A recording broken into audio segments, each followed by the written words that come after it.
안녕하세요. 자, 이번 강의를 맡은 선영학입니다. 자, 강의를 시작하겠습니다. 자, ESG 경영 사례입니다. 이 시간에는 세계적인 유수 기업 혹은 또 글로벌 선도 기업이라 그러죠. 아마 여러분들이 잘 아신 기업입니다. 스타벅스. 자, 스타벅스는 커피점으로서 우리나라에서는 지금 스타벅스를 신세계가 입점시켜서 하고 있죠. 미국 브랜드입니다. 스타벅스. 너무나도 유명한 애플. 바로 애플은 스티브 잡스. 물론 고인이 됐습니다만은 스티브 잡스의 회사죠. 지금 세계적인 회사 아닙니까? 2007년에 스마트폰을 들고 나왔죠. 그게 지금 우리나 지금 우리나라 갤럭시, 삼성 갤럭시를 비롯해서 많은 중국의 회사들도 결국은 애플을 따라갈 것입니다. 어찌됐든 간에 이 애플이라는 회사가 갖고 있는 아주 파워. 자, 그래서 일단 글로벌 선도 기업의 지속 가능 경영 전략. 다시 말하면 스타벅스하고 애플의 ESG 경영 사례들을 살펴보겠습니다. 자, 맨 앞에 나온 것은 ESG 경영의 개념은 역시 반복된 것. 이것은 지금까지 했던 그 내용들 그대로 다시금 상기하기 위해서 환경, 인바이러먼트, 사회, 소셜, 그리고 지배구조, 거버넌스. 자, 그 부분을 다시금 반복해보는 부분입니다. 자, 그렇다면은 이제 스타벅스의 ESG 경영 전략부터 볼까요? 자, 지속 가능한 성장을 위한 핵심 전략. 역시 이제 스타벅스라는 상표, 브랜드 잘 아시죠?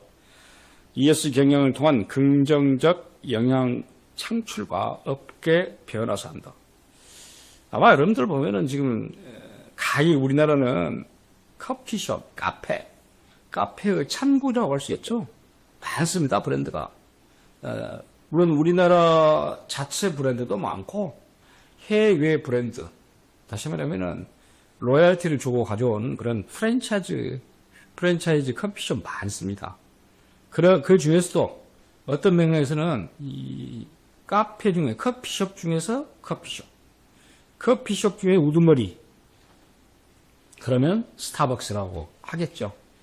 자, 그래서 스타벅스가 들고 나온, 물론 이제 미국 기업이니까 역시 또 이제 영어로 들고 나왔네요. 자, 맨 처음 people, 사람이죠, 사람. 우리가 항상 사람이 먼저다라고 말하듯이 파트너, 임직원 존중 및 발전 지원, 다양성, 형평성, 호용성 문화, 또 DEI 문화 역시 같은 맥락에서 들어가죠. 지역사회 상생 노력, people, 사람, 그다음에 플래닛. 플래닛이라는 말은 여기서 플래닛 그러면 원래 뜻은 행성. 우리가 태양을 중심으로 해서 돌아가는 행성이 수, 금지, 화, 목, 또 수성, 금성, 지구, 또 화성, 목성, 토성, 화, 목, 토, 천해, 천왕성, 명왕성, 해왕성. 물론 명왕성은 그 행성으로 지위를 상실했다 그래요. 너무 작고 그래서. 여하튼 이 행성을 그렇게 플래닛 그런데 이제 간단하게 생각하면 지구로 생각해 보세요. 기후 변화 등. 원래 이제 이 지구의 기후도 다 이 행성과의 관계도 또 무시 못하겠죠. 기후 변화 대응, 자원 순환 경제 구축, 지속 가능한 원두 조달. 지구라는 행성에서, 지구라는 플래닛에서 이런 또 지속적으로 원두가 조달돼야 되겠죠. 친환경 매장 운영한다. 플래닛. 그리고 커피. 윤리적 원두 구매. 거기 이제 카페, 플래티스 이렇겠네. 커피 농가 지원 및 역량 강화. 기후변화 적응 지원. 이렇게 people, planet, coffee. 그래서 플래닛 포지티브 비전. 긍정적으로 플러스적으로 가는 것이죠. 2030년까지 환경 발자국을 줄이기 위한 야심찬 목표. 그러니까 환경 발자국이라는 것은 일종의 오염입니다. 오염. 그래서 탄소 배출량도 반, 50% 감축. 물 사용량 50% 감축. 매일 폐기물량 50% 감축. 자, 이게 대표 스타벅스의 대략적인 ESG 경영 전략이고, 같은 맥락에서 자, 애플을 보겠습니다. 애플. 자, 예, 스타벅스 보고 애플로 또 이런 서로 비교해서 가기 위해서 스타벅스, 애플. 자, 애플의 ESG 경영 전략, 혁신을 넘어, 이노베이션 넘어 지속 가능한 미래로라는 슬로건. 기술 리더십과 ESG 가치의 조화를 통한 긍정적 영향 창출. 자, 이거는 역시 이제 environment, 탄소 능립, 재활용 소재 사용, 제품 순환 경제, 재생 에너지, 물 사용량 절감, 환경이죠. 그다음에 소셜, 사회입니다. 공급망, 다시 말해 협력업체, 특히 애플도 뭐 각국의 다국적 기업으로서 각국의 공장들이 많습니다. 생산 공장이. 중국도 굉장히 많아요. 중국에 뭐 애플이 중국에 갖고 있는 공장이 뭐 미국에 비해서 90% 가까이 된다 하잖아요. 자, 다양성, 형평성, 포용, DEI, 접근성 혁신, 데이터 프라이버시 보호, 거버넌스. 자, 지배죠, 지배. 자, 보세요. 이사의 독립성, 다양성, 독립성 강력, 다양성, 윤리경영 및 준법화, 투명한 정보공개, ESG 성과 연동 보상 체대. 야, 이렇게 해서 이제 애플의 ESG. 2030년에 애플이 탄소 중립 로드맵을 들고 나왔는데, 공급망과 제품 전 과정을 포함한 탄소 중립 목표입니다. R200, 자, 재생에너지로 전력 100% 하겠단 말이죠. 2020년에 달성했다. 자사입니다, 자사. 다시 말해 협력업체 아니에요, 자사. 애플 자사감. 그런데 이게 2025년 청정에너지 전환. 협력업체. 제품 전생해주기 2030년 탄소 중립 달성. 자, 이렇게 보면은 우리 앞서 봤던 현대자동차 또 삼성전자에 비해서 굉장히 빠르죠. 바로 이것이 애플의 ESG 경영 전략이고, 다시 그럼 이제 스타벅스의 환경입니다. 자, 스타벅스의 환경 부문, 이 부문이죠. 지구를 위한 긍정적 변화. 아무래도 이제 스타벅스의 커피는 물론 미국에서도 생산하겠지만 커피의 주산지는 어디입니까? 남미, 아프리카. 커피의 주 생산지, 뭐 동남아. 이렇게 커피의 주 생산지는 조금 따뜻한 지방에 생산되잖아요. 그래서 지구를 위한 긍정적 변화라고 얘기하면서 플래닛 포지티브. 앞서 봤죠? 플래닛. 다시 말하면은 지구라는 행성, 미래 세대를 위한 친환경 비즈니스 모델로의 전환 및 글로벌 환경 리더십을 실현하자. 역시 2030년까지 탄소 배출량을 50%. 앞서 봤죠? 이게 플래닛 포지티브의 목표입니다. 2030년까지 탄소 배출량 50%. 2030년까지 물 사용량 50% 감축입니다. 2030년까지 내릿 폐기물량 50%. 전부 지금 플래닛 포지티브의 목표를 이렇게 설정했습니다. 또 구체적으로 볼까요?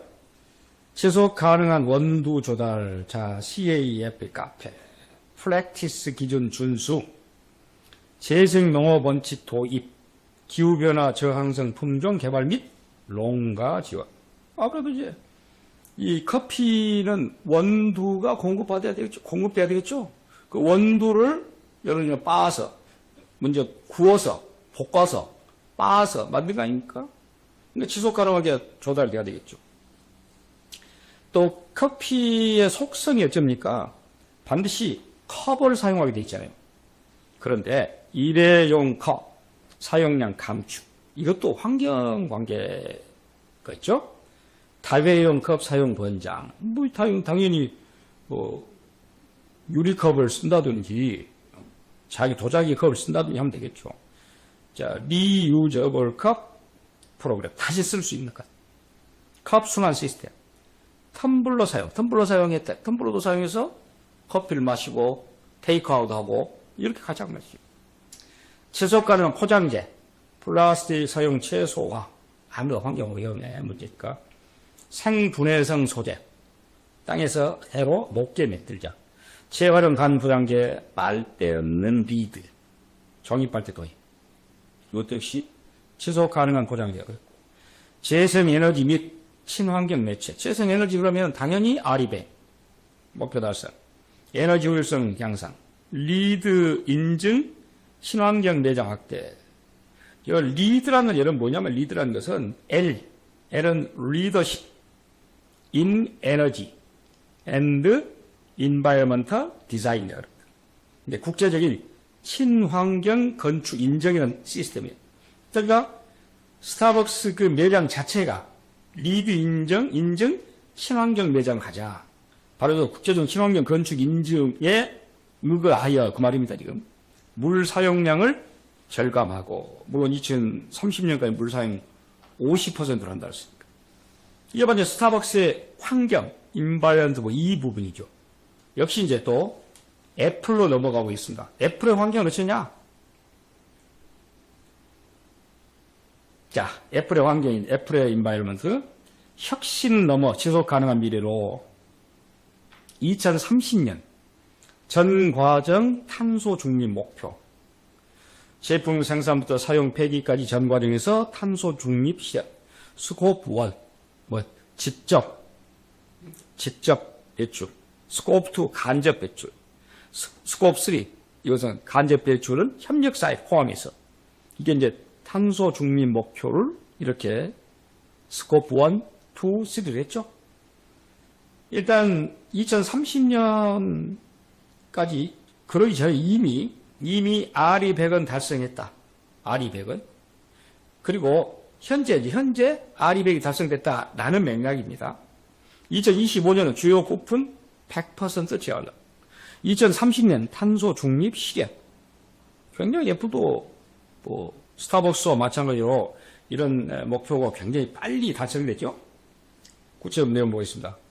재활용 소재 및 순환경제. 히토류 같은 경우는 이 스마트폰이랄지 전자기기, 반도체, 이 반도체 전자기기에는 히토류가 필수로 들어갑니다. 코발트, 알루미늄 등 핵심 소재의 재활용 비율 확대. 버리지 말고 자체 개발 분해 로봇을 활용한 재자원화, 리사이클링이네. 그죠? 제품 내구성 및 수리 용성 오래 쓰게 하자. 여러분들 스마트폰 같은 경우, 휴대폰 같은 경우 요즘에는 어쩝니까? 요즘에는 그때 과거와 달리 오래 가죠. 저도 개인적으로 6년째 쓰고 있습니다. 근데 예전에는 주기가 2년에 한 번씩 교환 교체를 한다 이렇게 했는데 오래 가죠. 예, 제품의 내구성이 좋으니까. 제품 수명 연장을 위한 내구성 강화, 수리할 권리 대응, 독립수리점 지원 프로그램, 부품 접근선 개선 이런 등. 친환경 포장재, 플라스틱 사용 최소화. 이 사실은 그 소재 중에서 플라스틱이 굉장히 쉽게 만들 수는 있습니다만은 가장 환경 오염의 주범입니다, 사실. 재활용 가능 소재, 책임있는 살림에서 조달한 섬유 기반 포장재로 전환. 이게 친환경이죠. 포장 그 재료가. 자연 기반 솔루션, 탄소 제거 및 생물 다양성 증기를 위한 리소트 펀드. 리소트 펀드는 이건 복원 기금이라 그럽니다. 다시 복원시키자는 것이죠. 이런 것을 만들어서 다시금 환경을 오염을 복원으로 하자. 지속 가능한 산림 관리 프로젝트 투자, 물 사용 효율화. 자, 애플의 환경. 자, 우리 스타벅스의 환경, 애플의 환경. 봤죠? 다시 이제 스타벅스의 SG. 자, 스타벅스의 사회, 소셜, 지배구조, 거버넌스 보겠습니다. 사람 중심, 가치 실현과 투명한 경영체계를 구축하자. 사회 파트 보세요. 파트너, 임직원 존중 및 지원. 공정한 보상과 복리 우선 제공. 경쟁력 있는 임금 체계. 빈스톡 프로그램. 빈스톡이라는 것은 이 스타벅스에서 만든 그 스타벅스의 창업자가 만든 스타벅스의 주식을 직원에게 나눠주는 그 내용을 빈스톡이라고 해요. 빈스톡. 이름 붙여서. 이런 빈스톡 프로그램을 통한 회사 성장의 공유, 직원들에게도 준다. 다양성, 형평성, 포용성 문화, DEI.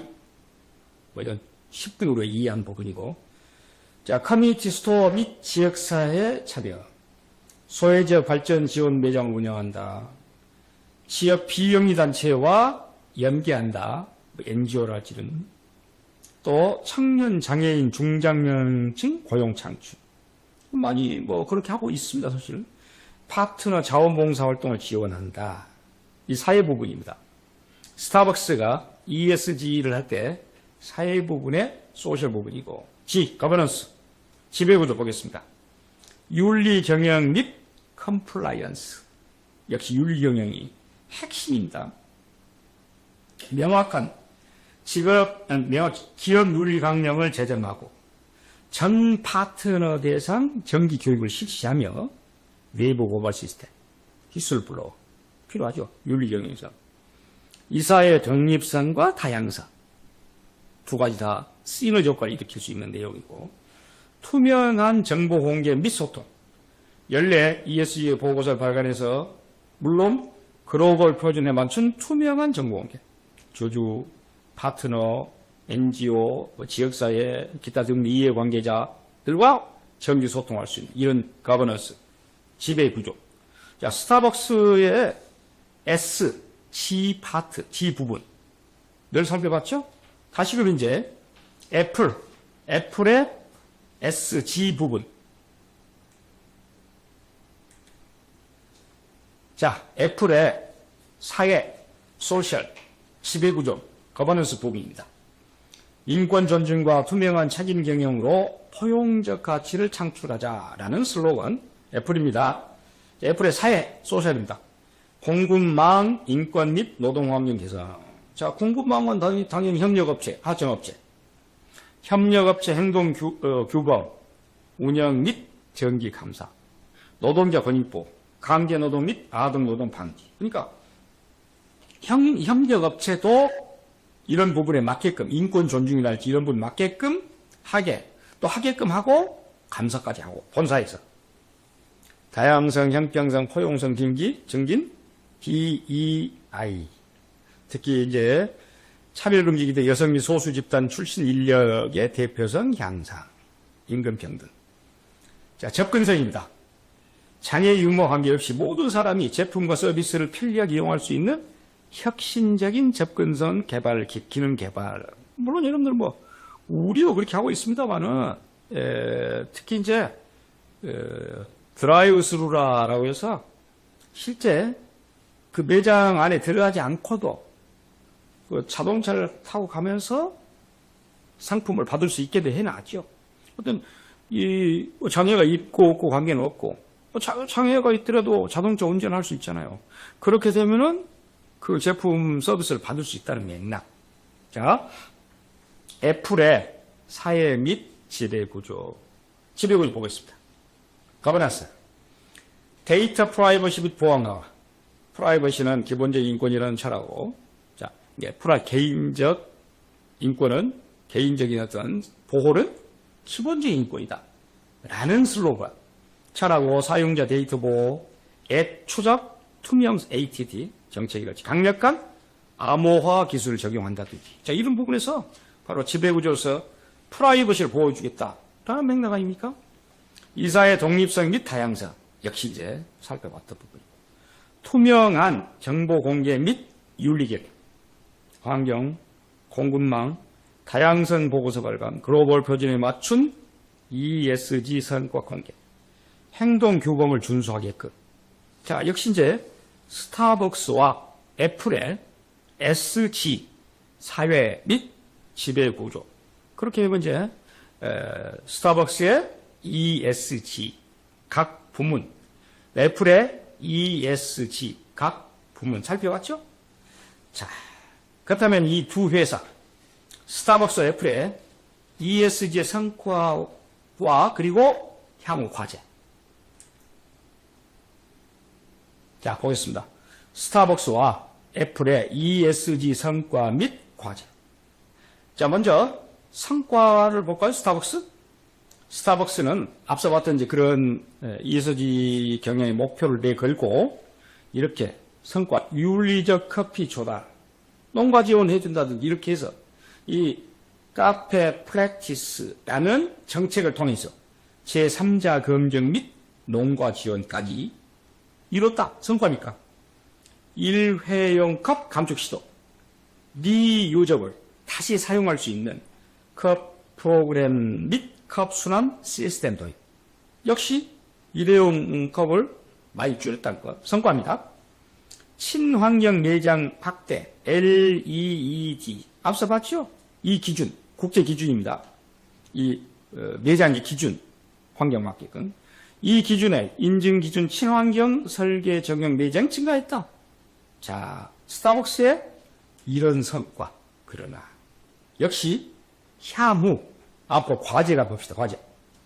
주요하면 일회용 컵 문제 해결. 여전히 아직도 뭐 일회용 컵 사용을 많이 줄였다고 하나, 리유저블 컵을 많이 사용한다고 하나 아직도 남아있다. 그래서 일회용 컵 사용량이 여전히 전 세계적으로 막대하다.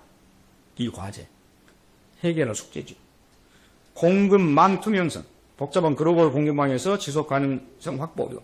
그렇습니다. 그래도 이제 스타벅스라는 미국 회사인데 각국에 있는 스타벅스 그런 지점들, 협력사들, 하청업체들 아직은 어렵더라. 역시 과제로 안고 있다.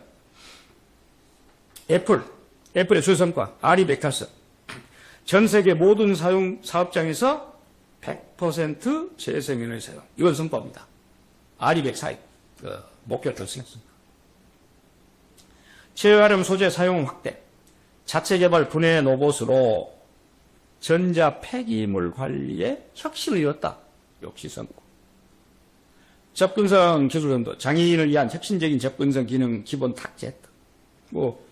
우리 휴대폰 같은 경우에 컴퓨터 휴대폰에 장애인을 위한 혁신적인 접근성 기능 탑재, 시각적, 청각적들을 위한 그런 기술, 기능. 이건 성과인데 그럼에도 불구하고 과제를 안고 있다. 과제에서 복잡한 글로벌 공급망 관리. 마찬가지입니다. 아까 스타벅스 마찬가지 애플도 세계적인 다국적인 것들 면에서는 제가 말했잖아요. 중국이랄지 동남아시아에 있는 애플 제조 공약, 생산 공약 굉장히 많습니다. 여기에 있는 글로벌 공급망 관리를 어떻게 할 것이냐. 협력업체, 하청기 그런 기업은 그 말이죠. 수백만 노동자가 근무하는 공급망의 노동인권 관리. 이것은 과제 숙제다. 전자 폐기물 및 제품 수명. 자재인 제품 교체로 인한 전자 폐기물 문제 해결. 사실은 스타벅스, 애플이나 또 우리나라의 삼성전자나 간에 여러분 보세요. 그 새로운 휴대폰이 어떻게 나옵니까? 기본적으로 1년 지나고 나옵니다. 심지어 과거에는 6개월에 한 번씩 리매뉴얼을 했어요. 새로운 제품, 거의 기능이 그렇게 특출하지 않는데, 근데 사람들이 심리는 또 어쩝니까? 신제품이 나오면 얼리 어답터, 새롭게 사고 싶어요. 그러다 보니까 결국은 후 휴대폰은 폐기물 돼버린 거야. 이런 문제들, 이것 역시 과제입니다. 그래서 스타벅스의 이런 스타벅스나 애플의 이런 주요 성과가 있는가 하면 이런 또 과제를 안고 있다라는 얘기고. 자, 결론입니다. 결론. ESG 경영의 시사점. 먼저 스타벅스와 애플의 공통점 먼저 볼까요? 비전 중심의 ESG 통합. 두 기업 모두 ESG를 단순한 규제 준수나 마케팅이 아닌 핵심 비즈니스 전략으로 통합하여 장기적 관점에서 접근하더라. 스타벅스의 사람, people, 지구, 아까 플래닛, 커피, 철학과 애플의 혁신과 가치 중심 접근법은 ESG와 비즈니스 성장을 성공적으로 연계한다. 역시 그런 점은 어떤 면에서는 좋은 점이죠. 명확한 목표와 투명한 공개, 구체적이고 측정 가능한 장기 목표를 설정하고 이에 대한 진행 상황과 성과를 투명하게 공개하는 체계를 구축했다. 특히 탄소 중립, 자원순환, 다양성과 포용성에 관한 목표와 투자를 지속적으로 확대하고 있다. 스타벅스나 애플 나가네. 이런 것이 뭐 역시 장점, 이점이겠죠. 공급망 영향력 확대. 자사 운영을 권유하고 전체 가치 사슬에서 ES 영향력을 확대한다. 공급업체 또한 공급업체 높은 기준을 요구하고 교육 및 지원을 제공하며 이를 통해 업계 전반의 표준을 높여 더 광범위한 변화를 촉진하고 있다. 이렇게 하고 있고 그것이 과제이기도 하고 스타벅스 애플의 공통점 봤습니다. 그렇다면 이 이내 회사들의 ESG 경영의 시사점, 우리에게 주는 점. 경쟁력의 원천이 되고, 그렇죠. 그러니까 결국은 커피하는 스타벅스, 또 휴대폰하면 애플, 그렇잖아요. 브랜드 정체성. 물론 이제 브랜드 정체성이라는 것은 이름이 갖고 있는 어떤 아이덴티티, 확실합니다. 상표만 봐도 알잖아요. 진정성, 투명성, 그린워싱 회피를 위해 실질적 성과와 한계를 동시에 인정하는 투명한 소통이 중시된다. 실직은 버려주고 이해관계에 참여, 다양한 이해관계자와의 지속적인 소통과 피드백 반영이 실질적 가치 창출의 열쇠가 되더라. 라는 것. 결국 글로벌 회사, 세계적인 회사, 세계적인 다국적 기업 딱 떠오르죠. 커피하면 스타벅스, 휴대폰 하면 애플. 좀 유감스럽습니다만 휴대폰 하면은 삼성 이렇게 해야 되는데 아무래도 뭐 애플이 선구자니까 선발주자입니다. 좀 그런 선발주자로서 이런 위대한 업적을 쌓아놓은 스티브 잡스는 타계했지만 그래서 결국 지금 현재 커피의 대명사 스타벅스, 또 전자기기, 스마트 기기의 대명사 애플, 이 두 회사 글로벌 선도 기업의 지속 가능 경영, 즉 ESG 경영의 사례를 살펴봤습니다. 감사합니다.